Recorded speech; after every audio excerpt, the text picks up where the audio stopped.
দুটো ফেস তৃণমূলের দেখা গেল। একটা হচ্ছে যে দীর্ঘদিন ধরে তৃণমূল আন্দোলন করছে কিন্তু ক্ষমতায় আসতে পারছে না, আবার যখন তৃণমূল ক্ষমতা এলো তখন তৃণমূল টানা থেকে গেল। তো এই যে পরিবর্তন বা থেকে যাবে আরো 20 বছর, এই যতদিন মমতা সুস্থ আছেন থেকে যাবে। এই শিফটটা কি করে হল? মমতার একটা মানুষের হৃদয়ের মধ্যে জায়গা আছে।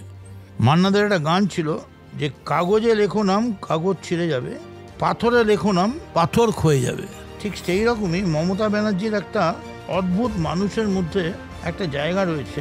যেমন আমি আপনাকে এক লাইনে শুনিয়ে দিই আপনাকে।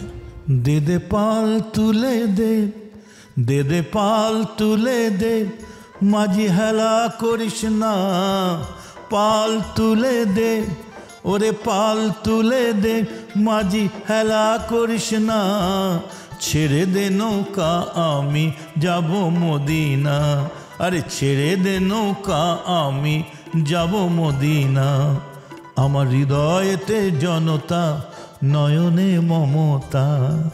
ও লাভলি, এইটা একটা মমতার ব্যাপার আছে। মমতাকে মানুষ বিশ্বাস করে, এইটার থেকে আপনি সরাবেন কি করে? হাও